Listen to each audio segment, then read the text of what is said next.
ಆತ್ಮೀಯ ಬಂಧುಗಳೇ, ನಾವೆಲ್ಲ ಉಳ್ಳಾಳ ಸೈಯದ್ ಮೊಹಮ್ಮದ್ ಶರೀಫ್ ಅಲ್ ಮದನಿ ದರ್ಗಾದ ವಿಜೃಂಭಣೆಯ ಉರುಸಿಗಾಗಿ ಕಾಯ್ತಾ ಇದ್ದೇವೆ.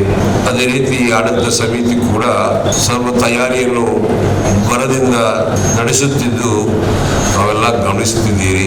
ಹೆಚ್ಚಿನ ಭಾಗದ ತಯಾರಿ ಕೆಲಸಗಳು ಪೂರ್ಣಗೊಂಡು ಭಕ್ತಾದಿಗಳಿಂದ ಅನೇಕ ಆಡು ಕುರಿಗಳು ಕೂಡ ಬಂದು ನಮ್ಮ ವಶ ಸೇರಿಕೊಂಡಿದೆ. ಜನರು ತಂಡೋಪತಂಡವಾಗಿ ಉರುಸಿನ ಈ ಚಟುವಟಿಕೆಯನ್ನ ನೋಡಲಿಕ್ಕೆ ಹಾತೊರೆಯುತ್ತಿದ್ದಾರೆ. ನಾವು ಕೂಡ 23ನೇ ತಾರೀಕಿಗೆ ಉರುಸ್ ನಡೆಸುವಂತ ತಯಾರಿಯಲ್ಲಿ ಬಹಳ ಉತ್ತೇಜನದ ಕೆಲಸಗಳನ್ನು ನಾವು ಮಾಡ್ತಾ ಇದ್ದೆವು. ಆದರೆ ದಕ್ಷಿಣ ಕನ್ನಡ ಜಿಲ್ಲಾಡಳಿತವು ನಮ್ಮನ್ನು ಸಂಪರ್ಕಿಸಿ ಸಂವಾದ ನಡೆಸಿ ಉರುಸು ನಿಮ್ಮ ನಿಗದಿತ ದಿನವಲ್ಲದ ಕಾರಣ ಅನುಕೂಲವನ್ನು ನೋಡಿಕೊಂಡು ಮಾಡುವಂತ ವ್ಯವಸ್ಥೆ ಇದ್ದ ಕಾರಣ ನೀವು 1-2 ತಿಂಗಳು ಉರುಸನ್ನ ಮುಂದೂಡಬೇಕು ಅಂತೇಳಿ ಕೇಳಿಕೊಂಡಿದ್ದಾರೆ. ವಿಚಾರ ವಿನಿಮಯ ಮಾಡಿದಾಗ ಚಿಕ್ಕಕೊಂಡ ವಿಚಾರ ಕೋವಿಡ್ ಆಗಿರಲಿ, ಒಮಿಕ್ರಾನ್ ಭೀತಿ ಆಗಿರಲಿಲ್ಲ.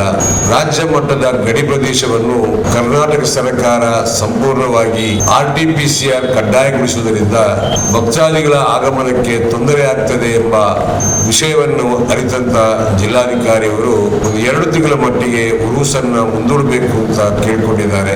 ಉರುಸ್ ಎಂಬುದು ಕೇವಲ ಉಳ್ಳಾಳದ ಜನತೆಗೆ ಸೇರಿದ್ದು ಮಾತ್ರವಲ್ಲ. ಈ ಒಂದು ಉಳ್ಳಾಳ ಸೈಯದ್ ಮದನಿ ದರ್ಗಾದ ಉರುಸು ರಾಜ್ಯ ಮಟ್ಟ, ರಾಷ್ಟ್ರ ಮಟ್ಟದ ಭಕ್ತಾದಿಗಳು ಬರುವಂತ ಒಂದು ಕೇಂದ್ರವಾದ ಕಾರಣ ಮಾತ್ರವಲ್ಲ, ಅರಬ್ ರಾಷ್ಟ್ರದಲ್ಲಿ ಕೆಲಸ ಮಾಡುವಂತ, ಗಲ್ಫ್ ರಾಷ್ಟ್ರದಲ್ಲಿ ಕೆಲಸ ಮಾಡುವಂತ ನಮ್ಮ ಕರ್ನಾಟಕದ ಜನರು ಕೂಡ ಈ ಒಂದು ಕಾರ್ಯಕ್ರಮಕ್ಕೆ ಭಾಗಿಯಾಗ್ತಾರೆ. ಹಾಗಾಗಿ ಜಿಲ್ಲಾಧಿಕಾರಿಯವರ ಮಾತಿನ ಆದೇಶದಂತೆ ನಾವು ಶುಕ್ರವಾರ ದಿವಸ ಆಡಳಿತ ಸಮಿತಿಯವರು ಸಭೆ ಸೇರಿ ತೀರ್ಮಾನಕ್ಕೆ ಬಂದು 2 ತಿಂಗಳ ಮಟ್ಟಿಗೆ DC ಅವರ ಆದೇಶವನ್ನು ಪಾಲಿಸಿಕೊಂಡು ಫೆಬ್ರವರಿ ತಿಂಗಳಲ್ಲಿ ಉರುಸನ್ನು ಮಾಡುವಂತಹ ವಿಚಾರಕ್ಕೆ ನಾವು ತೀರ್ಮಾನ ಮಾಡಿಕೊಂಡಿದ್ದೇವೆ. ಹಾಗಾಗಿ ಸೈಯದ್ ಮದನಿ ಒಲಿಯುಲ್ಲಾಹರವರ ಮೇಲೆ ಭಕ್ತಿಪೂರ್ಣವಾಗಿ ಬರುವಂತಹ ಭಕ್ತಾದಿಗಳು, ಅದೇ ರೀತಿ ಉರುಸಿಗಾಗಿ ಕಾಯುತ್ತಿರುವ ಎಲ್ಲ ನನ್ನ ಸಹೋದರ ಸಹೋದರಿಯರಿಗೆ ವಿಜ್ಞಾಪನೆ ಮಾಡುವಂತದ್ದು, ನೀವು ನಾವು ಕಾಯುತ್ತಿರುವಂತಹ ಉರುಸ್ 2 ತಿಂಗಳ ಮಟ್ಟಿಗೆ ಮುಂದೂಡಿದೆ.